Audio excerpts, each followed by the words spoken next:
राहाता तालुक्यातील सावळीविहीर बुद्रुक येथील ग्रामपंचायतीच्या उपसरपंचपदी दत्तात्रय जिजाबा आगलावे पटेल यांची नुकतीच निवड झाली असून त्यांचे सर्वत्र अभिनंदन होत आहे.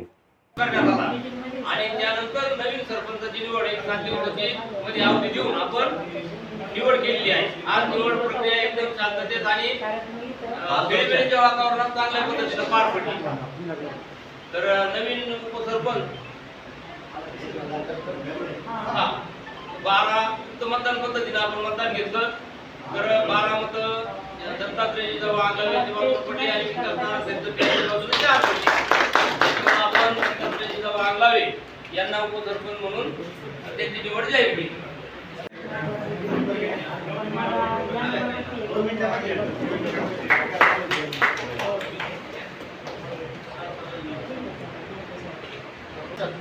गावात खूप विकासाची कामं आपण केली. त्यात सगळ्या 15 मेंबरनी मला सहकार्य केलं. कुणी त्रास दिला नाही. विशेषतः विकास पाटील उपसरपंच होते तरी त्यांचा मला कुठलाही त्रास झालेला नाही. विकास पाटलांनी मला 3.5 वर्ष भरपूर असं सहकार्य केलं. परंतु राजकारणात शब्द हा प्रमाण असतो, शब्द पाळायला लागतो. विकास पाटील माझे बंधू शेवटी माझं घर आहे. पण आज नाईलाज आहे, मी दिलेला शब्द त्यावेळेस 3.5 वर्ष पूर्वी जिजाबा पाटलाला आज तो पूर्ण करण्याचा तुमच्या सगळ्यांच्या योगाने मला आशीर्वादाने योग आला. तो मी पूर्ण करतो आणि पूर्ण झालेला आहे असं जाहीर करतो.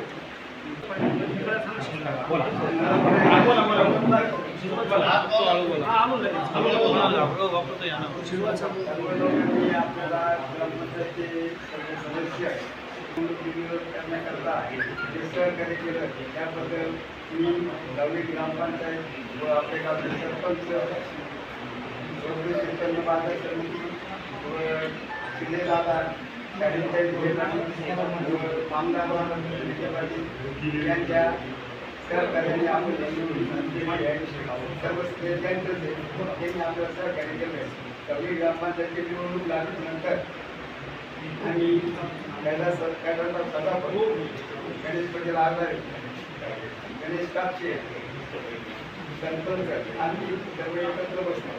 त्याच्यामध्ये असं ठरलं केलं आपण ग्रामपंचायतीची निवडणूक 3 वर्ष तर आम्ही एवढाच सरपंचाकडे घेऊन गेलो. गणेश पाटील कैलास सदापती आणि मी रमेश पाटील सर्व रमेश पाटील आमच्याबरोबर त्यावेळेस आम्ही असं ठरलं आणि मैं बापू तर बरेच लोकांच्याकडे प्रस्ताव घेऊन गणेश पाटील 12,000 प्रस्ताव घेऊन गेले. त्या टायमाला असं ठरलं टाकलं सरपंच करायचं आणि 12,000च्या गटाला 2.5 वर्ष उपसरपंच करायचं. त्याप्रमाणे आपण ठरल्याप्रमाणे आपण निवडणूक झाली. सरपंच निवडून आले. उपसरपंच पाठवले गेले. काही कारणास्तव उपसरपंच पदाचा राजीनामा 3 वर्षांनी झाला. झाल्यानंतर आपला परत आपल्याला ही निवडणूक व्हायला होती काही आणि खेळीमेळीच्या वातावरणात झालेली काही होती ती निवडणूक त्यांना करायला पाहिजे. पण तिथून पुढं राजकारणात ज्याला राजकारण करायचं आहे त्या माणसांनी मी एकच विनंती तर जर या लोकांच्या निवडणुका झाल्या त्या निवडणुकीमध्ये वेगळे शब्द टाळले पाहिजे. राजकारणात जो शब्द आणि निष्ठा याला जो महत्त्व देतो तोच कार्यकर्ता संघटनेत उठावदार दिसतो. सगळ्यांनी आम्ही सहकार्य केलं म्हणजे उपकार कधी विसरणार नाही. राजकारणात कधी पण शत्रू असतो कधी मित्र असतो. तसंच माझ्या बाबतीतही घडलं. मला जेव्हा सरपंचपदी विराजमान होता आलं नाही परंतु माझ्याही मुलाला या ठिकाणी उपसरपंचपदी या गावाने दिलं. मी सगळ्यांचा ऋणी आहे, आभारी आहे. आणि इथून पुढे जे राहिलेलं 1.5 वर्ष मला वाटतं प्रत्येक गरिबाचं घरकुल असेल बदलायचं नाही हे याच्यातून शिकलं पाहिजे. आणि गणेशने जो मुद्दा उपस्थित केला आम्ही त्या याच्यामध्ये होतो. गणेश बनसोडे आम्ही सगळे होतो. तुम्ही सहकार्य केले आपल्या गावाला लगेच कळतं कुणी सहकार्य केलं त्यांचं अभिनंदन आहे. असं या प्रक्रियेमध्ये या तालुक्याचं युवा नेतृत्व सुजयदादा विखे पाटील यांचं सुद्धा सहभाग झालेला आहे. त्यांनी या गावाच्या दोन्ही गटाच्या मिटिंगा एकत्र घेतलेल्या आहे आणि सत्तेची बाजू सुजय विखेंनी धरलेली आहे. काही जरी झालं तर जे दिलेले शब्द असतात संघटनेमध्ये ते पार पडले पाहिजे अशा प्रकारच्या त्यांनी त्या मीटिंगमध्ये सूचना दिल्या आणि तो राजीनामा त्यांनी घेतला आणि म्हणून आज आपल्याला संधी मिळाली. तुम्ही तर आहेत, पण याच्यामध्ये सुजयदादा विखे पाटील यांचा सुद्धा सिंहाचा वाटा आहे, हे आपल्याला नाकारून चालता येणार नाही. आणि म्हणून पुन्हा एकदा मी सर्वांचे आभार मानतो.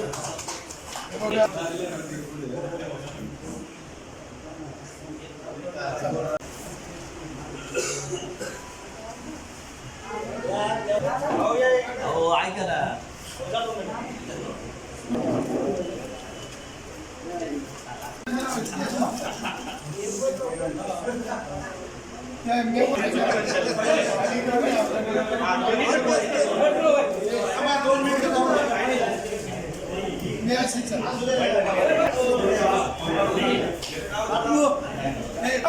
राधाकृष्ण विखे पाटलांचा, डॉक्टर सुजयदादा विखे पाटलांचा, सुजयदादा विखे पाटलांचा, सुजयदादांचा, नामदार राधाकृष्ण विखे पाटलांचा, मान्य शालीनताई विखे पाटलांचा.